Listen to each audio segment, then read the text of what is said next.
नमस्कार मंडळी. आजचा विषय प्रत्येक मुलगी, प्रत्येक पालक आणि प्रत्येक कुटुंबासाठी अतिशय महत्त्वाचा आहे. अपहरण किंवा लैंगिक अत्याचाराची प्रत्येक घटना टाळता येईलच असे नाही, आणि अशा गुन्ह्यांची जबाबदारी कधीही पीडित व्यक्तीवर नसते. तरीही काही सुरक्षिततेच्या सवयी अंगीकारल्यास धोका कमी करण्यास मदत होऊ शकते.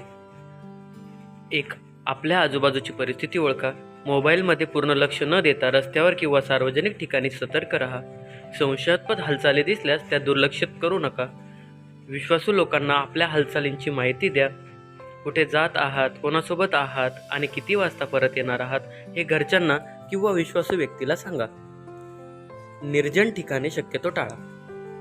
रात्री उशिरा एकट्याने प्रवास करावा लागल्यास उजेड असलेले आणि लोकांची वर्दळ असलेले रस्ते निवडा. अनोळखी व्यक्तींवर लगेच विश्वास ठेवू नका.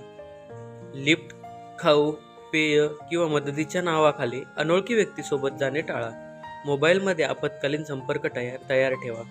आई, वडील, भाऊ, बहीण, मित्र किंवा इतर विश्वासू व्यक्तींचे नंबर स्पीड डायलमध्ये ठेवा. शक्य असल्यास लाईव्ह लोकेशन शेअर करण्याची सवय लावा. नाही म्हणायचा आत्मविश्वास ठेवा. कोणीही अस्वस्थ करणारे वर्तन करत असेल तर ठामपणे नकार द्या आणि त्या ठिकाणाहून निघून जा. मूलभूत संरक्षणाचे प्रशिक्षण घ्या. कराटे किंवा सेल्फ डिफेन्सचे प्रशिक्षण आपत्कालीन परिस्थितीत स्वतःचा बचाव करण्यास मदत करू शकते. सार्वजनिक ठिकाणी मदत मागण्यास अजिबात संकोच करू नका. धोका वाटल्यास मोठ्याने ओरडा करणे. आसपासच्या लोकांचे लक्ष वेधून घ्या आणि सुरक्षित ठिकाणी जा. प्रवास करताना वाहनाची माहिती शेअर करा.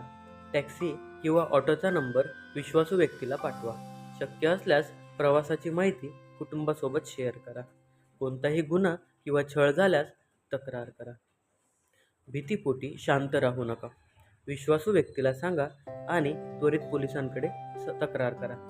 अशा गुन्ह्यांसाठी दोष नेहमी गुन्हेगाराचाच असतो, पीडितेचा नाही. शेवटचा संदेश: सुरक्षित राहणे म्हणजे घाबरून जगणे नाही. जागरूकता, आत्मविश्वास आणि योग्य वेळी मदत मागण्याची तयारी हीच खरी ताकद आहे. जर हा व्हिडिओ तुम्हाला उपयुक्त वाटला असेल तर तो आपल्या मुली, बहिणी, मैत्रिणी आणि कुटुंबियांपर्यंत नक्कीच पोहोचवा.